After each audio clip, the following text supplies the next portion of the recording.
Hey everyone and welcome. I want to show you a couple examples of how to proceed with this exercise down here at the bottom. So again, you can see I've already drawn two, but the goal is to have positive and negative space that touches all four sides. So in other words, when I look at these, I should see both positive and negative space, if I'm considering the white to be the negative and the black to be the positive, touching all four sides, asymmetrical balance. That means that if I try to divide this down the center or this way or diagonally, I do not get the same thing on both sides. So I'm not getting a mirror image. And 50% balance of positive and negative space. So in other words, I have approximately the same amount of positive and negative space in these designs. So you want to be careful when you start drawing, because if you start off with, a line like that, that's great, but that's really thin. That's not taking up a lot of positive or negative space.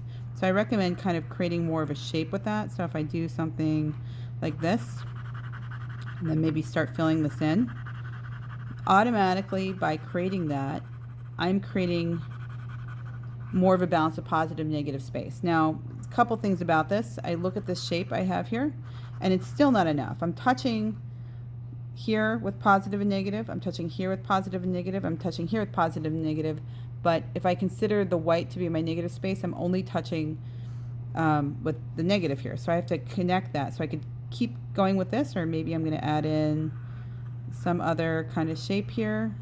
I'm just making this up as I go. And already by doing that, I feel like this is a nice balance of 50% positive, 50% negative. It doesn't have to be perfect. I'm definitely touching all four sides with the positive and negative space. And if I try to divide this, it's definitely not the same that way, not the same this way, not the same this way, not the same this way. So that's the goal, is to create a balance of positive and negative space. So again, you can draw with shapes if you want to. It doesn't really matter. I mean, if you're only good at drawing circles and rectangles, draw circles and rectangles. It's fine. If you wanted to, you could even use, a part of your name.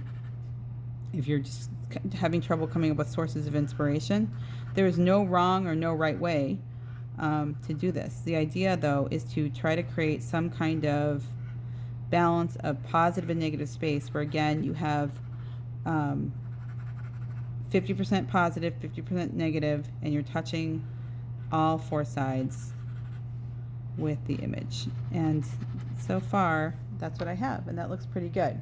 So you're going to finish all 6 of these designs before you move on to the next exercise.